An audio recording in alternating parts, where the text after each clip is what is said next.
These young men you're about to see were from my home area in southern Utah, just a bit older than I.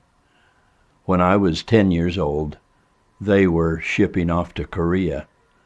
I couldn't have imagined what they were about to face in that war-torn country.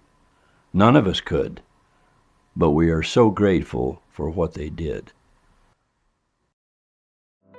This is the story of the 213th Field Artillery Battalion of young men from southern Utah, from towns like St. George, Cedar City, Richfield, Fillmore, and Beaver. Many of them ranged in age from 18 to 22. They were doing things that young men do, attending school, working on farms, playing sports, and spending time with their families. They also spent one weekend a month in training as National Guardsmen. But they were young volunteers who didn't know much about being soldiers and had never been anywhere near war or combat of any kind. The invasion of the Republic of Korea was a direct challenge to the principles of the United Nations. Unexpectedly, in 1950, they were called upon to leave their homes and enter the Korean War.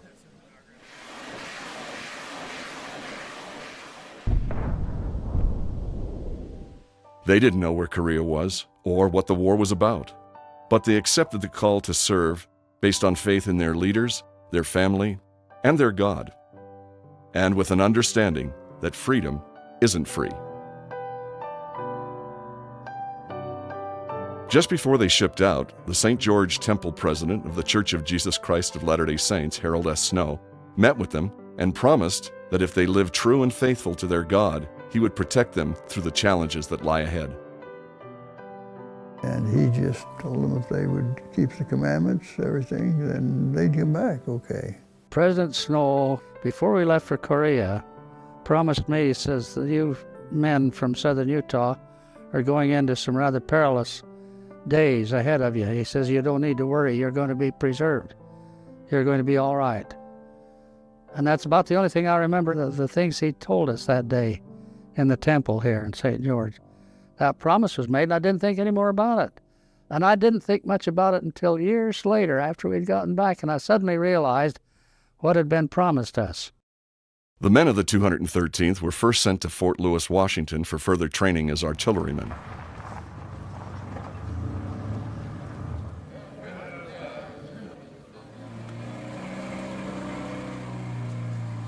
They were smart, diligent, hard-working soldiers, and their trainers assessed them as best in the business. Perhaps they were a little too good. Instead of being sent to Germany as backups to free up full-time soldiers, they were shipped directly to the fighting in Korea.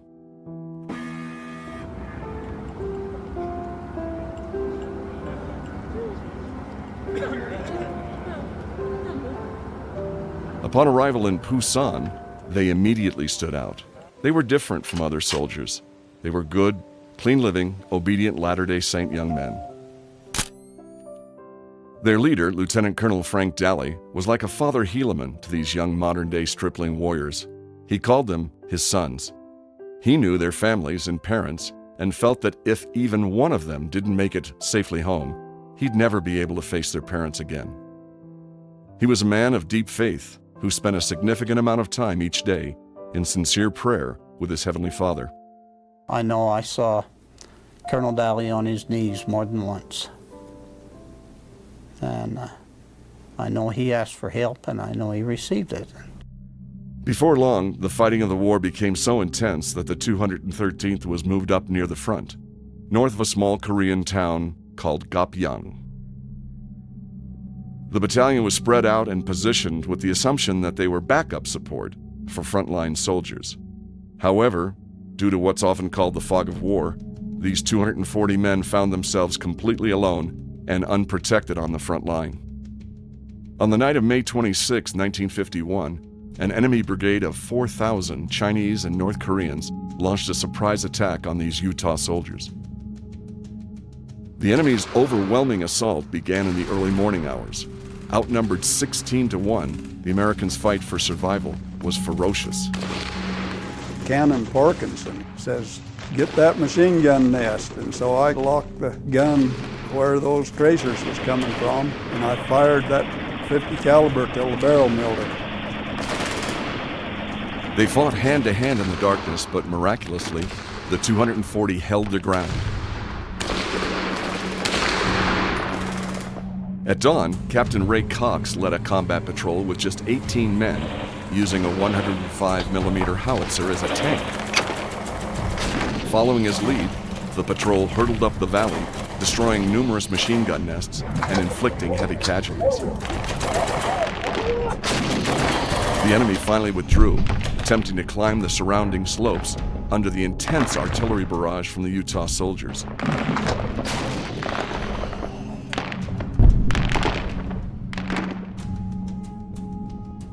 This extraordinary counteroffensive convinced the enemy that escape was impossible, and they turned back in massive surrender. As the fighting ended, 350 enemy soldiers lay dead, and 830 were captured or surrendered. But not one man from the Utah 213th lost his life. I would say it was a miracle that anybody come back. It scares you today to think about it. Wonder how come we could all come back. We were very glad that they were home. I wouldn't want to go through it again. Like the stripling warriors, some were wounded, but none were killed, despite the 240 to 4,000 disadvantage. Upon conclusion of their service in Korea, the Utah 213th Field Artillery Battalion was awarded the Presidential Unit Citation by President Harry Truman for courage and bravery in the face of seemingly impossible odds.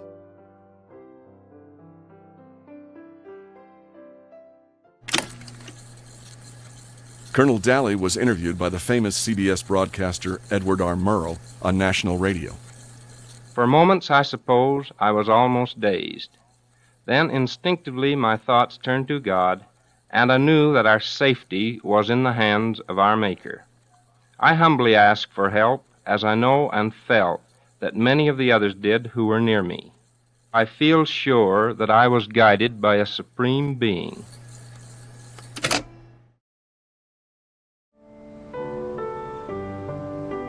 "50 years later, some of the original soldiers of the 213th Battalion returned to Korea to remember the miracle at Gapyeong. As they took their first look at the modern-day skyline of the beautiful city of Seoul, tears filled their eyes. This shining city that rose from the ashes of the Korean War was a testament of the prosperity that can come from freedom and liberty.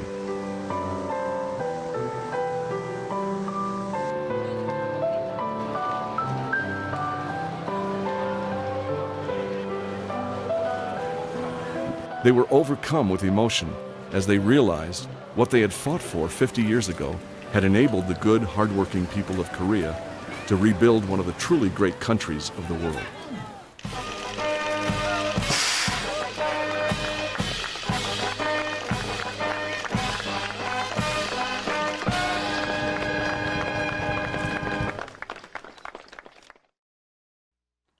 In the Book of Mormon, we read, "Have miracles ceased?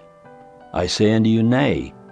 And Christ hath said, If you will have faith in me, ye shall have power to do whatsoever thing is expedient in me." In the Gospel of Luke, we're reminded, "For with God nothing shall be impossible."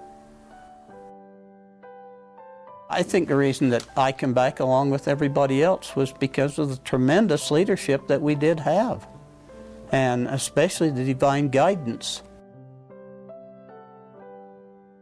And I'm sure that the faith and prayers of our parents and the people, our relatives and that we love and that love us, had the hand of the Lord watching over us. I really believe that. I think it was like the army of Helaman, those young men. We just felt like we were there to perform a duty, and if we done what we should, why, we'd come home, and we all did. We prayed for these people in our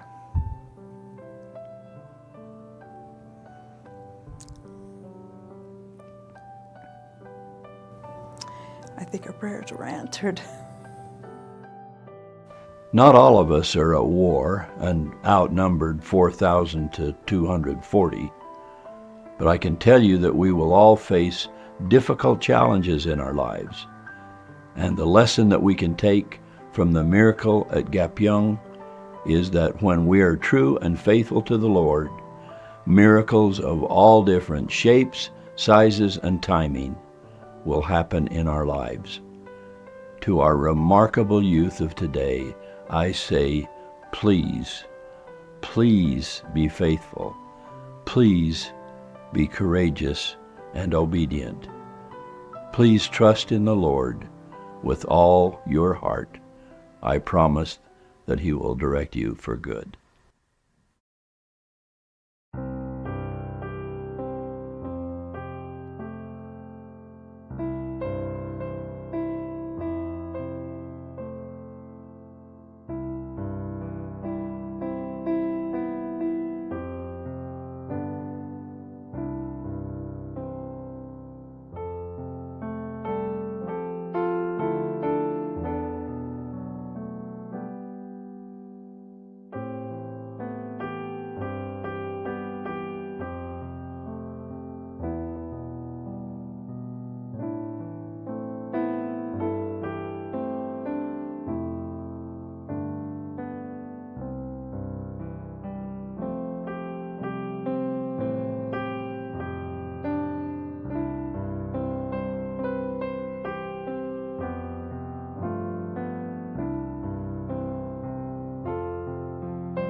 This is just a day of fulfillment here for us.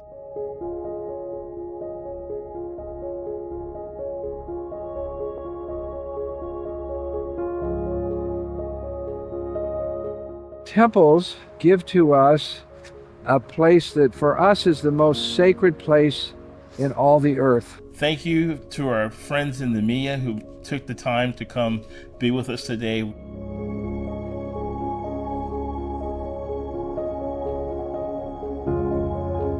They had good questions. It was a beautiful, unifying experience.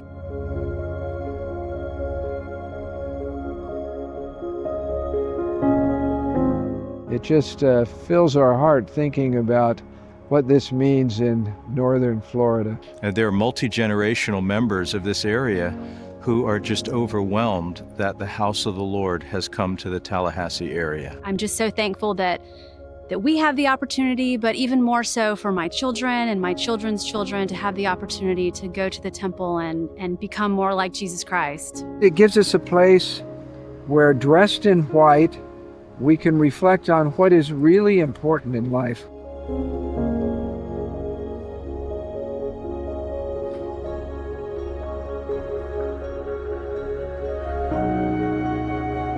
And to think that there is a temple now where my great-grandfather traveled, sold everything to be able to go to the temple is just such a great gift from our Heavenly Father, isn't it?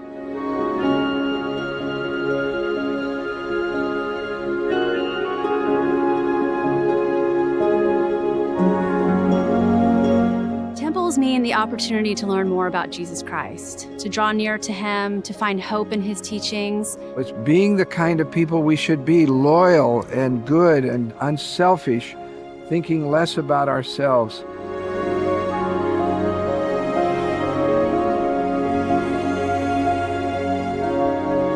I was really impressed by how every detail is intended to glorify God. I was really moved, really just by that intentionality.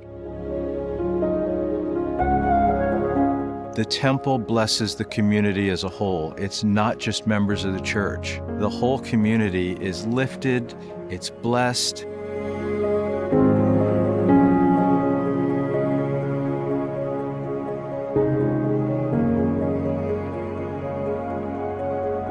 Come and see.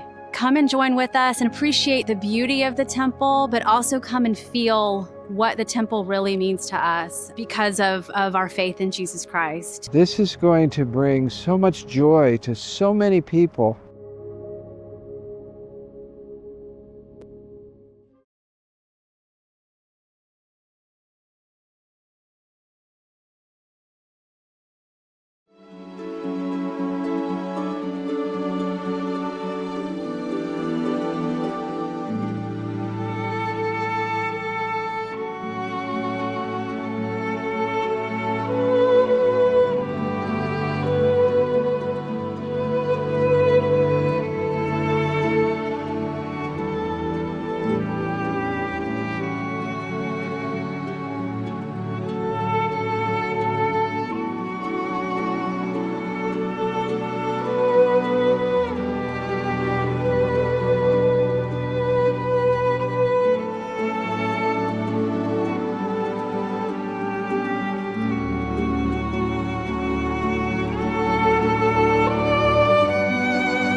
All the covenants are important. Starts with baptism, because what we promise in the baptism covenant is only elevated to new levels when we go forward. The temple is very important, and we need to make sure that we, as members of the church, seek to have temple covenants. whether married, not married, everyone. And basing on that is really to lift our baptismal covenant to a newer and higher level. But not just on a doctrinal way, not just on a teaching level, but in practical ways. That what we learn in the temple and where we renew and make new covenants, that we fulfill them with life, with the blood life of our human existence, that we serve each other and help each other.